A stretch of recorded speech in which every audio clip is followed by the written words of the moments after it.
Best pump of my life. This is amazing stuff. Featuring Gorilla Mind. It's important to fuel your monkey brain. Let's go. Okay, so what makes a pre-workout actually good? Howdy, if you're new here, my name is Natalie, and I want to find the best pre-workout. That's right, the best formula, the best stimulus, the best everything for those juicy gains in the gym. Every supplement company says they're the best, but if they all say they're the best, they can't all be the best, right? Things on the bank, and that just makes sense. I think they got nonsense and sense confused. If you take a peek past the fancy advertising, I think you'll find that the formulas usually don't stand to the test of the best pre-workout ever, despite what the advertising might say. Is there Beta-Alanine? Betaine? L-Citrulline? What even is L-Citrulline? I thought this was a caffeine supplement. Well, there are a couple things that go into making a pre-workout that make it better than just taking a shit ton of caffeine and crashing. But I guess that's pretty much what G Fuel's marketing is, isn't it? I just made myself a G Fuel and I immediately stopped drinking it when I saw what was inside. No one should be drinking G Fuel. Look at this. Let's go golfing. If you actually look at G Fuel's ingredients list, it's pretty much utter nonsense, to be honest. It has 300 milligrams of caffeine if we're looking at the canned beverage of choice, which has a heck of a lot of caffeine and absolutely nothing else. If you look at the ingredients list in very teeny tiny font, if you tilt your head all the way to the left, you can read the ingredients list, and the like broccoli, kale, and whatever BS they say that's in the drink is the last of the lines of products in the drink, which means it's the smallest amount that makes up everything. So it's probably not much, but G Fuel relies on their consumers not knowing that and liking their advertisement strategies more. Let's go golfing. Looking at a pre-workout, you want to have at least caffeine as the bare minimum, right? So let's look at 110%, the biggest brand in powerlifting for pre-workout. Does it have caffeine? Yes, it does. Great. They also have Beta-Alanine, which is a non-essential amino acid that's produced naturally in the body and pretty much aids in the production of carnosine, which is a protein building block, right? So you will find this Beta-Alanine hyped up in most pre-workouts. It'll give you the tingles if you take too much. It's what makes you feel itchy and ready to go to the gym. Tries to improve the exercise capacity and decrease fatigue throughout your workout. That's why it's in a pre-workout. This has been studied some, and dosage usually recommended around 3 to 6 grams daily. Now, you're gonna get more tingly feeling if you take over like 8 grams a day without really any other effects, but you don't wanna be just shaking through your entire workout. You wanna have a good workout. So anywhere from 3 to 6 grams will probably be good for you.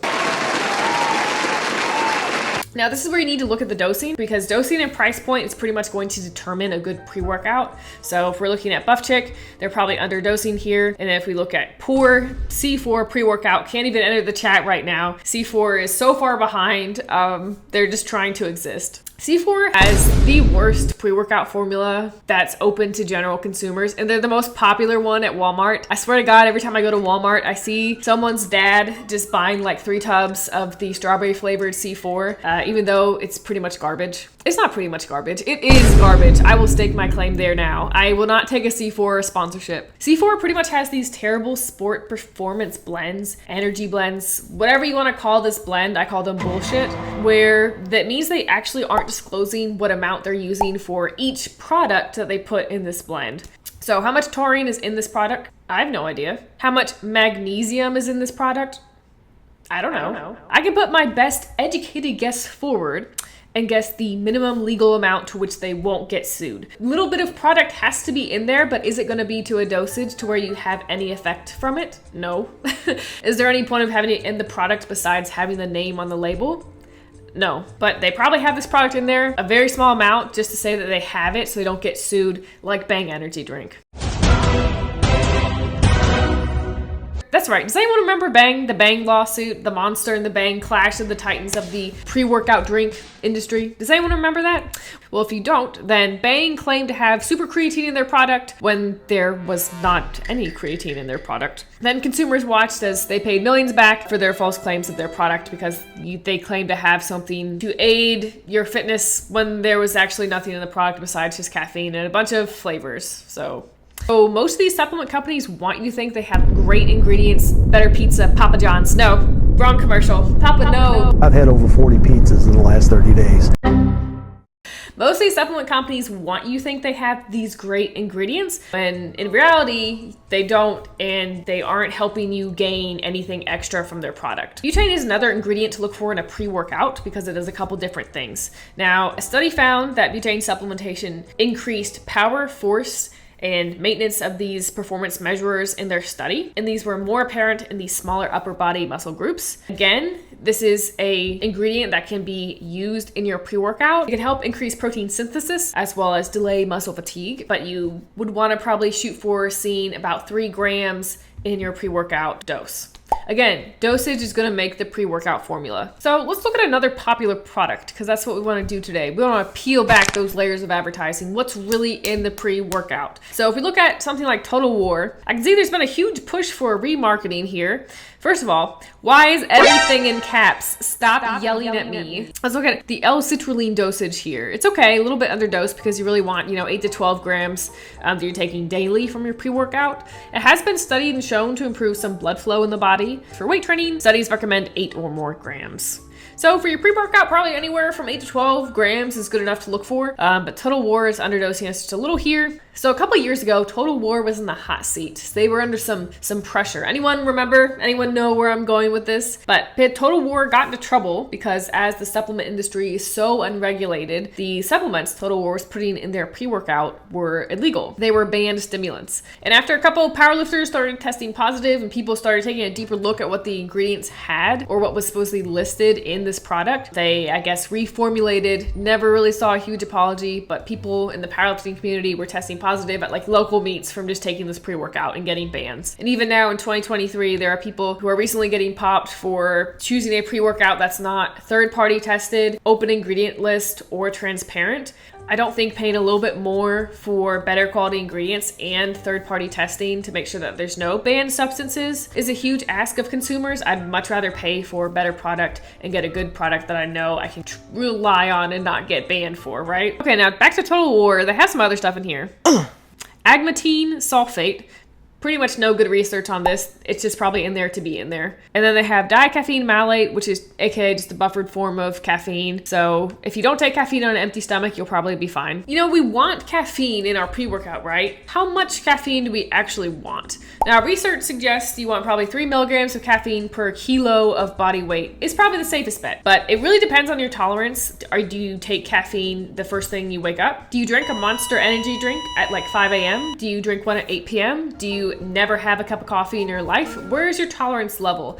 If you are the occasional coffee drinker, 100 to 200 milligrams will probably do just fine. If you're a little bit more hyped up and drink more caffeine, you probably do 200 to 275 milligrams. So it just depends on your tolerance level build up. But research says 3 milligrams of caffeine per kilo body weight is probably your best bet. Looking at a product like Gorilla Mode, it's kind of insane to see how much caffeine is actually in their product. Like, how much are you actually paying per serving too? It's important to fuel your monkey brain. Let's go.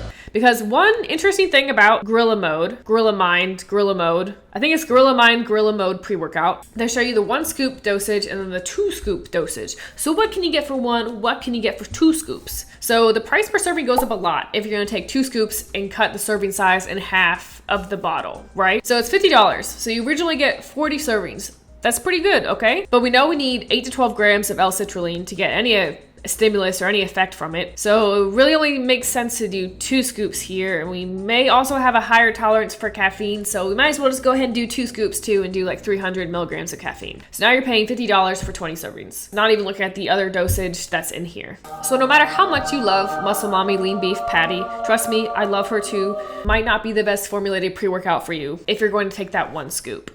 Now, some formulas have L-Theanine, which is pretty much in there to promote focus, drive, when you're doing your workout, when you're getting the gains in.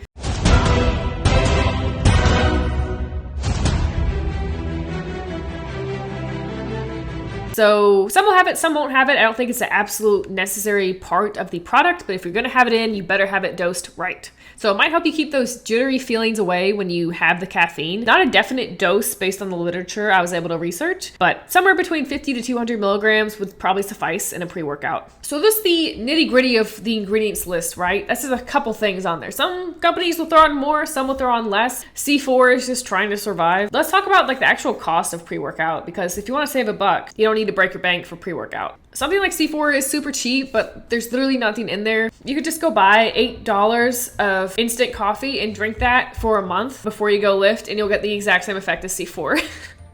And I like instant coffee a lot. Sometimes products are marked up because the owner of the company is a famous fitness influencer or an accomplished athlete, and they can simply mark it up just because they have that following. That's fine, you know, you can make some money off of it, but most of the time I see that the product is actual shit. You're selling your consumers and your fans garbage. So that's kind of where it doesn't make much sense to me why you wouldn't want to make a good product. Now, some products, especially within recent years, have been marked up because I think that it's a pink tax. It's made for women, products made by women to sell to women in this like pink or pretty container. And it really does charge more than what the basic generic, you know, optimal nutrition or 110% is going to cost you. So it's charging you more for either a comparable product or a lesser product.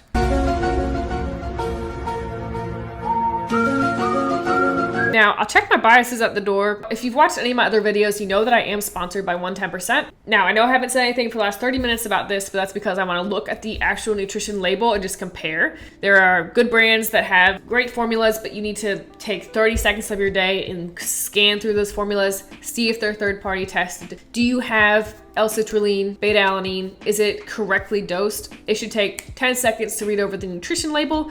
And then also, how many servings are you getting for your money? Are you paying $50 for 40 servings or 20 servings? Just some questions to ask yourself before buying a product, and making sure that it is drug-free, especially if you are a competitive powerlifter. And you don't probably need half the crap they put in there anyways. So most brands are underdosing, saving money there, and then using it to make more bangers like this. No shot. Oh, wait. All right, guys, so that pretty much wraps up today's video of what makes a pre-workout actually good. In summary, it comes down to pricing and dosage and what's the ingredient list. Thank you guys for all the support lately. Do not forget to like and subscribe, and I'll see y'all later. Bye.